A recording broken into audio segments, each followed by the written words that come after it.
Perfect. Gotcha. All right. Well, thanks again for joining. We'll dive right in. Mark Bazurski, do I say that right? That's correct. Bazurski. Awesome. I appreciate you jumping on today. Go ahead and just tell me a little bit about New Hope Community Center. Just kind of like some history, background, just like a quick elevator pitch, I guess you could say, like about New Hope. Who are you guys? How did you start? Stuff like that.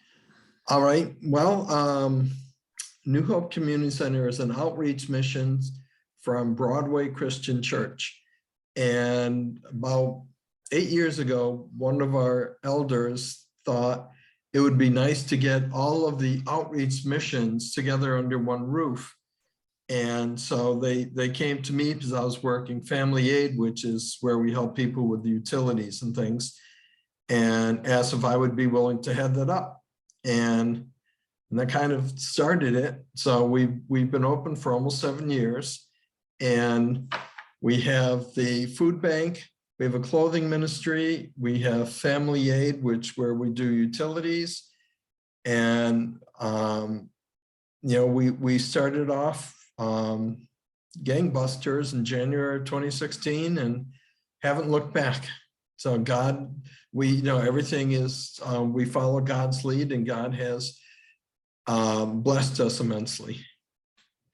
That's fantastic. Thanks. That's really cool. Yeah. And I know one of the reasons why I wanted to bring you guys on and highlight you guys in our newsletter coming up is you have this community center, like something that's separate from the church. And this is a center that you guys are hosting different kinds of events, support for the community, things like that. Can you elaborate a little more on that besides the food distribution? Like, what is that community center like? Who's coming in? What kind of support are you giving to the community besides food distribution? We have a couple of, we rent the space to some people. We let other organizations, nonprofit organizations, have the space for a very reduced fee. It helps defray our costs. And we've got 2 different churches that participate over at the Hope Center outside of our hours. And we have a square dancing group that meets there. We have a group called TOPS, which is Take Off Pounds Sensibly, that's meeting there. We've got a new group starting next month that is through Mountain Vista. I'm trying to think what, it's a funeral home, and they want to offer people the opportunity to be ahead of the situation when people are planning for their ultimate demise, that they can, purchase plots, or they can purchase cremations, and a lot of paperwork involved when someone passes away, and it's tough when somebody passes quickly and there's nothing set up. Nobody knows what to do and who's in charge, and no executor has been set up, and people are just scrambling, and they want to show people there's a way of handling everything with dignity and respect towards those who have been lost and those who have lost someone. So my first meeting is coming up in May, and I'm going to attend it, so I'll know more than just what I'm spouting off here. Yeah, that's awesome. Yeah, that's it for right now. How do you, maybe there's some agencies out there that don't know how to do this. How do you connect with these other organizations, these other people? Do they approach you and say, hey, can we rent your space? Or is this something you guys have an outreach for? Okay, good question. Right now it's people approaching us. Either people have read about us on the internet, or people have heard about us by word of mouth, and they come approach us and ask if they can be part of who we are. But we haven't actively gone out and looked for other organizations to join us. I am in talk with another organization that's just trying to get their financing done that that would like to come on board. So. Yeah, that's cool. So I mean, it really sounds like your guys' mission is what's driving your outreach, really. I mean, you are just continuing to just be mission focused, and people are just flocking to that. You don't see that often. We see a lot of agencies or, nonprofits that are just struggling because they're looking for those desperation. They're like, I'm desperate for volunteers. I'm desperate for help.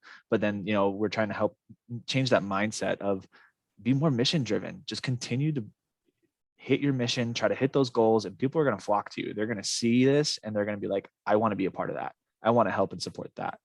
So I appreciate that. And that helps us out because we want to share this with our agencies and tell them these are perfect examples of what you should be doing. So thank you. Yeah. So there's the food distribution. There's also a clothing store. There's also a bike kind of donation about your guys's. So like somebody builds bikes and then they donate it to you guys. Can you elaborate a little more on that? Sure. We have, well, first I want to go back to what you just said about clothing store. Everything is free. We don't charge for anything. So it's not really a store. But it looks like a store, but there is no charge. Okay. And as far as the bicycles, we have a gentleman who runs a bike shop out of Apache Junction, and he's always picking up used bikes, and he fixes them up and he brings them to us. And they are given away to people who are experiencing homelessness, who are looking for work or have work and no transportation. So we try to help them in that aspect so they can get to work. And we also have a car dealership who wants to remain nameless because they're doing this anonymously, who give us bikes for those who are homeless. So that's so we offer that also. That was a good point I didn't write down. Yeah, no, that's great. And yeah, we'll make sure, obviously I just wrote car dealership, no names being used. Cool. A few other questions.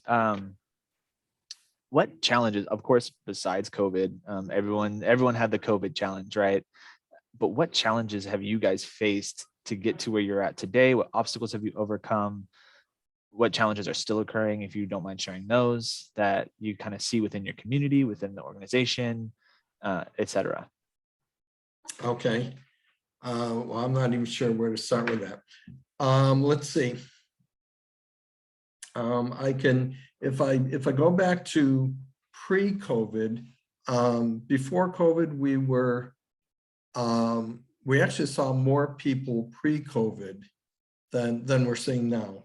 And so I guess that's a good thing. I don't know if more people have gone back to work or if people have moved out of the area, but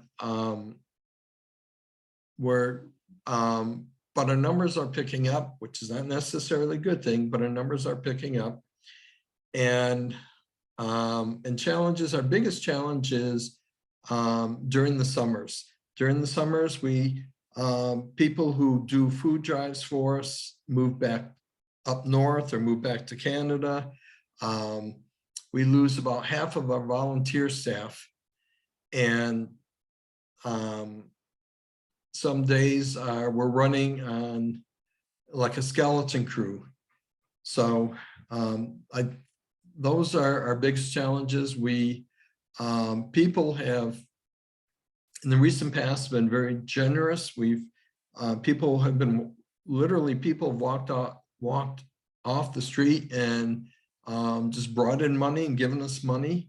We had 7 checks this past Monday that we hadn't expected, and that's, it's a godsend. Yes, that's a godsend. And so right now our biggest challenges are, like I said, volunteers and keeping enough donation food on the shelves.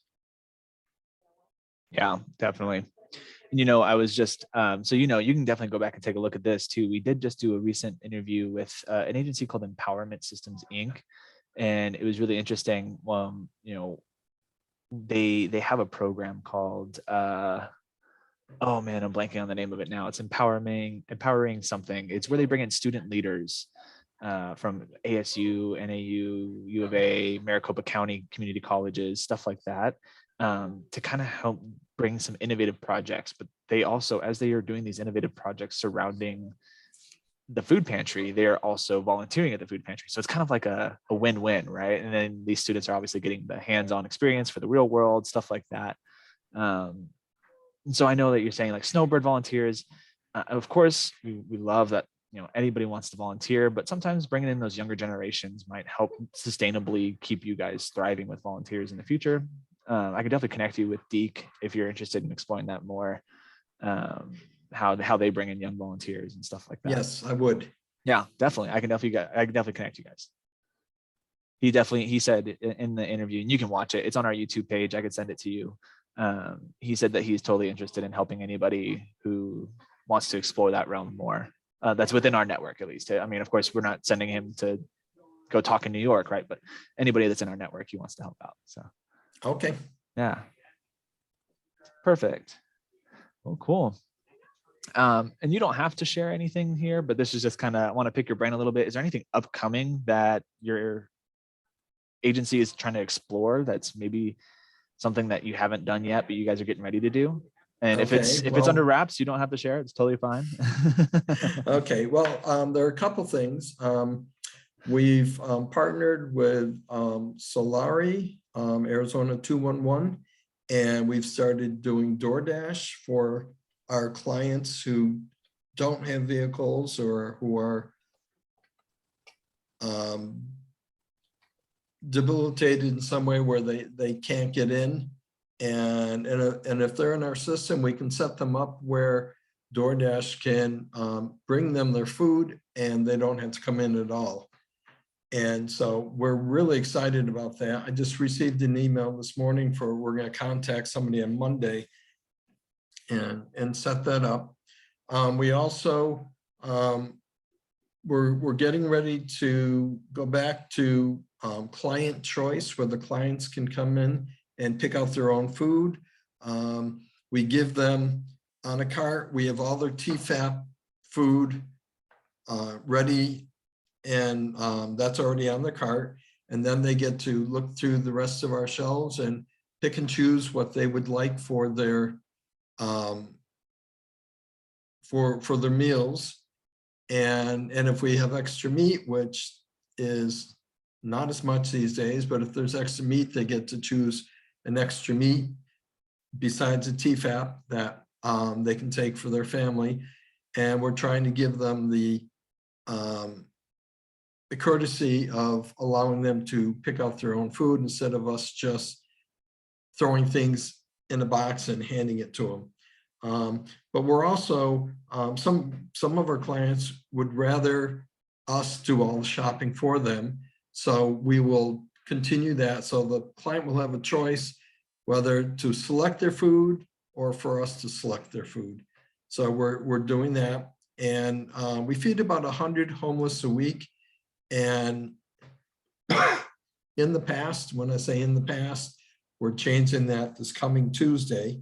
We're going to give the people experiencing homelessness an opportunity to pick out their own lunches, their own snacks. We have a group of people that build homeless bags, which everything in that aspect is non-TFAP. And we give them the opportunity to choose from the different foods. We've got like SpaghettiOs or soups or ramen or Pop-Tarts or cereal, and so they can choose their own food. So we're looking forward to that starting also. We just started haircuts again. It took us a while. We lost our barbers during COVID, not lost them to COVID, but lost them during COVID. And so we're just starting haircuts again, free haircuts for those experiencing homelessness. And we've got some very talented stylists. I've just been very impressed with the work they do. And let's see what else is on my list. We have a little job center, and we help people write resumes and budgets. And we have we used to have one resource coordinator. Now we have 2 resource coordinator, hopefully picking up a 3rd one. And they help with a myriad of different issues that people come to us with. And there's a lot of need out there. And we can't help everybody, but we try our best. And let's see. Off the top of my head, I think that's it.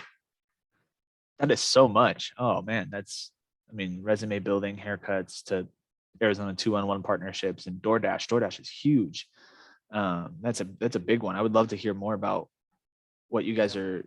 How did that come about? Did Doordash reach out to you guys? Did you connect with them? What Arizona 2-on-1 reached out to us. Okay. And asked if we were interested. So they came out and did a presentation, and and there's no cost to the client for the Doordash. The government, in one way or another, picks up the tab. Nice. And so how do they order? Are they like, do the clients order from the phone, or do they call you and then you kind of connect with Doordash via that way? Or what's that internal process look like? Okay, good question. They can either come in and see us personally and set up an order for the next day or for the next week. So right now we've got orders set up for Monday already, for next Monday, or they can call us, and if they have to be in the system so that we can put them in link to feed. So that link to feed gets that, so the credit is given for the TFAP order. And once they're in the system, they can call us. And then we set it up for either the next day or the following day after that. And at that point, we pretty much give them, it's like when we pick out the food for the client, that's what they get, unless they have specific needs. But pretty much I think right now is when we give food to a client and we pick out the food, which is the same for any client who we are servicing, that's what they would get. Wow, that's, I mean, I love that. I know, I'll be honest, there's some big food banks that are barely kind of tapping into Doordash right now. So, I mean, you guys tapping, I mean, I'm talking like St. Mary's and us, like we are still trying to have those conversations internally. So to see that you guys are picking up that Doordash thing is awesome. Yeah, it's working quite well. I'm very impressed. Yeah, yeah, me too. Well, cool. Kind of wrapping up here. We're kind of coming about 8 minutes to our time. But I wanted to kind of get your idea a little bit. My first question is, do you have like a photo or something that you don't mind sharing that we can put it into the newsletter? Because I know we're highlighting your agency in our newsletter. Is there a photo that maybe you would like to send to us that we can put in there? Sure. How many do you want? Just one is okay. Well, I'll probably send you a couple and then you can choose. Yeah, that's totally fine. Yeah, do that. And then a logo that you guys have. I know I found the one for the church, but does New Hope Community Center have its own logo, or would it just be better to use the church? No, I'll make sure we send you one of those too. Perfect. Cool. Yeah, I just want to make sure we highlight you guys there on that way, the proper way, making sure that all your up to date logos and communication. Yeah. Good, so yeah. Cool. We just changed logos recently. Oh, okay. And we finally got we had a really nice marquee sign out front until the person who bought the property in front of our building tore it down. So we just got a new sign and it's got the new logo on it. So we're really excited about Yeah. that. How cool. A lot of good stuff happening. Perfect. Well, same thing. I kind of asked this at the end. Would you be okay within our network, within United Food Bank's network, of if agencies read about this on the newsletter, things like that, and they're like, I want to explore that further, would it be okay for them to reach out to you and kind of say, hey, how do you do this? What's your best practices to implement things like this, stuff like that? Yeah, I would love to share ideas with any other food bank because we're always learning. Yeah. And we're always, our constant is change. And so we're always changing things around. Anybody who can give us ideas, as long, and I can also give them ideas if we have something they're interested. I'd invite anybody who wants to come by. We're at 6915 East University Drive. We're open Monday, Tuesdays, and Wednesdays from 9 to noon. Please feel free to stop by. And Chris, if you want to put my phone number in the news article, you're more than welcome to do that. Yeah, yeah, we'll definitely do that in the news article. I don't want to share this because in case if this goes onto YouTube, we don't want your number out there to the world. But I know, but I mean, I know at the same time, the phone number is where people can get help. So definitely in the newsletter. Well, cool. We'll definitely share that. And then thanks for sharing your address. I appreciate that. That's going to help, if when we put this out there. But my next question is, how else can they contact you? I know you got phone number, address. Are you guys on Facebook? Are you on social media? Are you on Instagram? We are on Facebook, and they did start an Instagram account for us, but I don't have anybody to keep it up, so it doesn't really go anywhere. But we're on Facebook under New Hope Community Center, and we're also under Broadway Christian Church. Through their website, we have a link to New Hope Community Center, so they could read more about us there.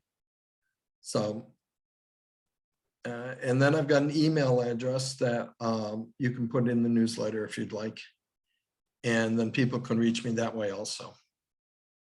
Perfect. Yeah, we'll email details a little bit back and forth. This won't go out probably until about next week, midweek-ish. So you and I can connect back and forth to make sure we get all those details hammered out for the newsletter.